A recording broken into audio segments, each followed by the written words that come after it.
Try these, Jean. What is it you're trying to look up anyway? Well, at work on Fridays, a few of us usually go out to lunch. A couple weeks ago, we were hit by a car from behind. Oh my goodness, are you okay? I'm fine, but everybody else was seriously injured. How badly? Mostly whiplash, which I thought was like a sprain. Do you want to start by looking that up? I'm not sure. What exactly is whiplash? Let's find that out by asking Dr. Stephen Whitelaw, who is an expert in whiplash. Dr. Whitelaw, what is whiplash? Whiplash is a common name for neck injury. It ranges from muscle pulls to stretched and torn ligaments in the neck, to herniated discs and sometimes even fractured bones. Some whiplashes are serious, and some heal without any problem. Maybe we should start with this.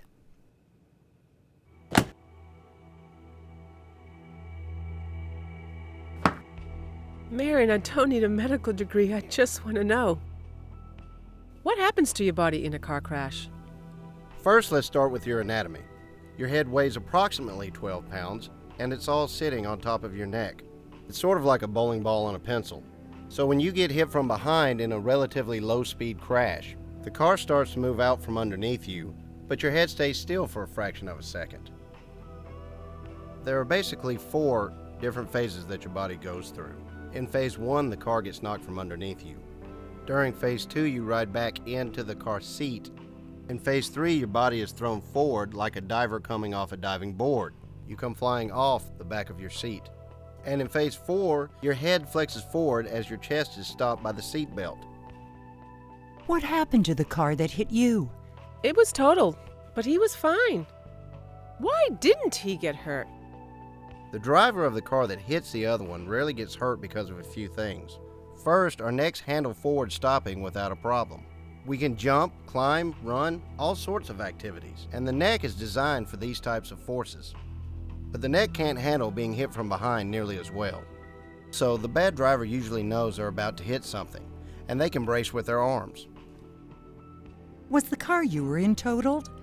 No, and judging from the damage to the car, I'm surprised that anyone could be hurt. Is there any connection between the damage to the car and the injuries to the people in the car? None whatsoever. This is an insurance company trick and myth that they use to confuse the public about the risk of injuries from these types of crashes. This trick is effective because it sort of makes sense. How can anyone be hurt if the car is not damaged? But as scientists, we know there is no connection between property damage and injuries. The steel bumper and frame or the plastic bumper and frame of the car may not be damaged, but all of the forces from the crash must go somewhere. And unfortunately, your body may take the brunt of the force, and you may be seriously injured, even if there's not a scratch on the car. With basic physics, or Newton's law, we can look at Newton's cradle. These are the hanging steel balls, in which you can raise one and let go. When they hit, force travels without movement until the ball at the other end begins to move. This is how energy is transferred. There is no damage to the steel balls, but the energy from the initial ball striking transfers through, causing the last one to move. And the energy has to go somewhere, and most often the energy goes into the human's head and neck inside the car. This is an example of an elastic collision between the balls. Elastic collisions don't injure the cars, but they do injure people. We'll be needing some additional information from you before we can authorize your rental car. Additional information from you.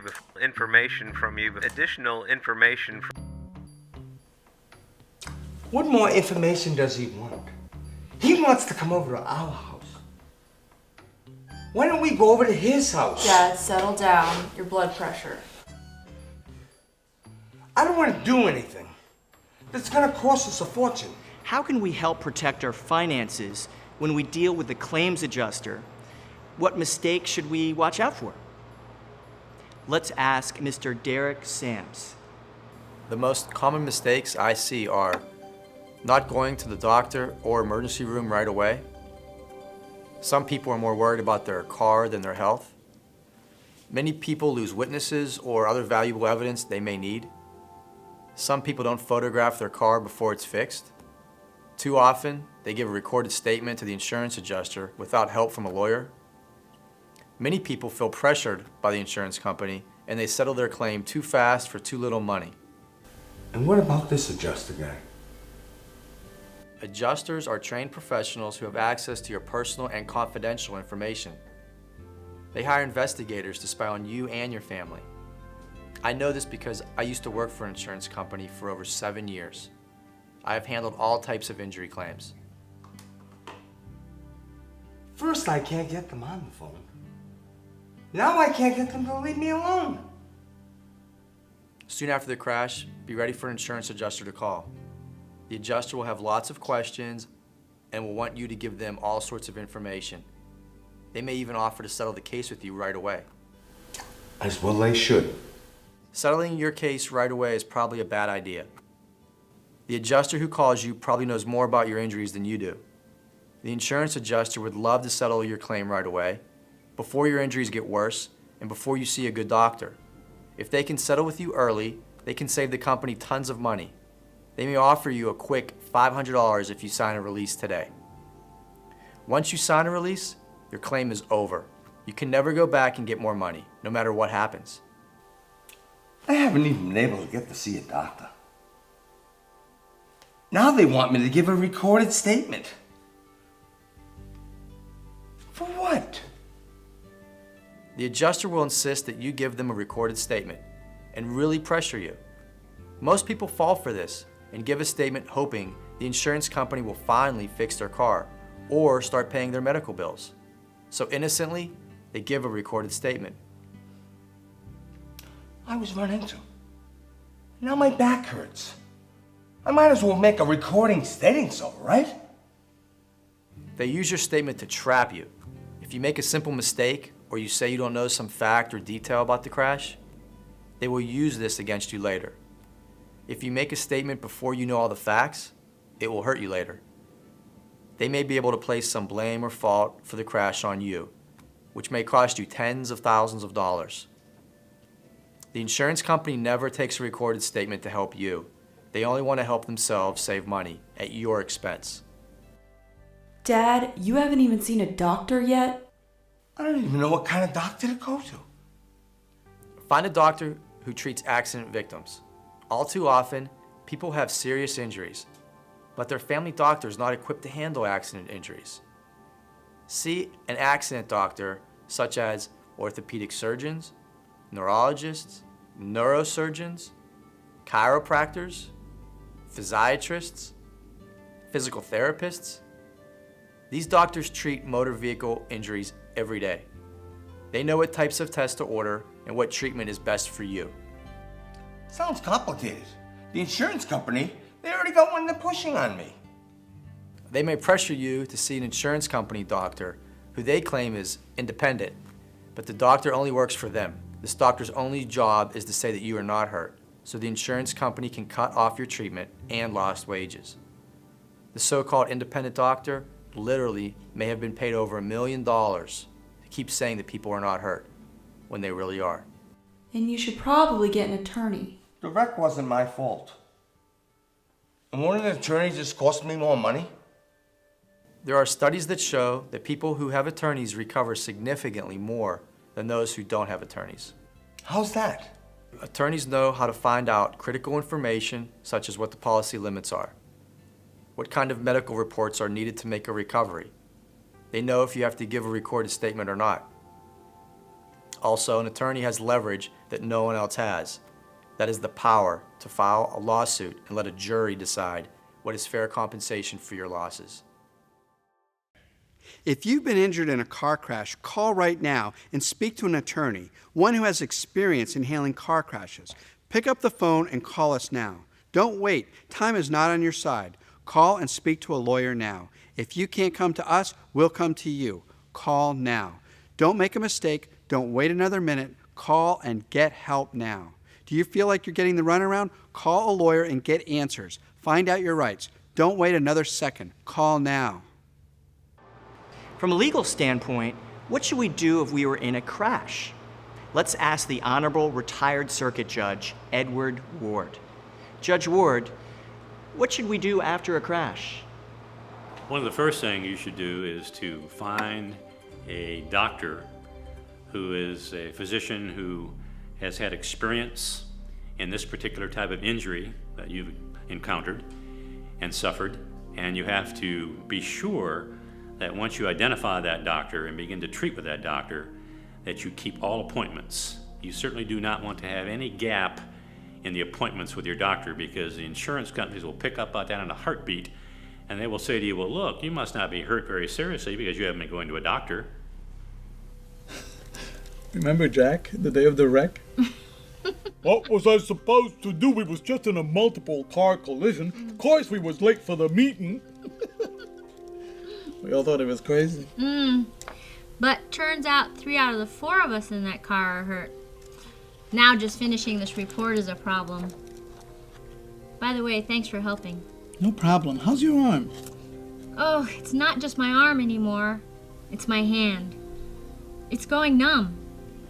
I called a lawyer this morning. I don't really think I need to do all that. I just want my medical bills paid. Maybe I should call a lawyer too. Well, it's certainly advisable because there are complex issues in any lawsuit. You need to know if there's any insurance available, and if so, how much. You have to analyze the issue of fault, and you have to know what the law might enable you to recover in terms of damages. You should probably call one right now. Maybe next week when I have more time. When should I call a lawyer? The sooner the better, because you and your lawyer have to begin to build the case immediately, and if you wait, things can only run downhill, and you have to give your lawyer every opportunity to begin to prepare the case immediately. What's it going to cost?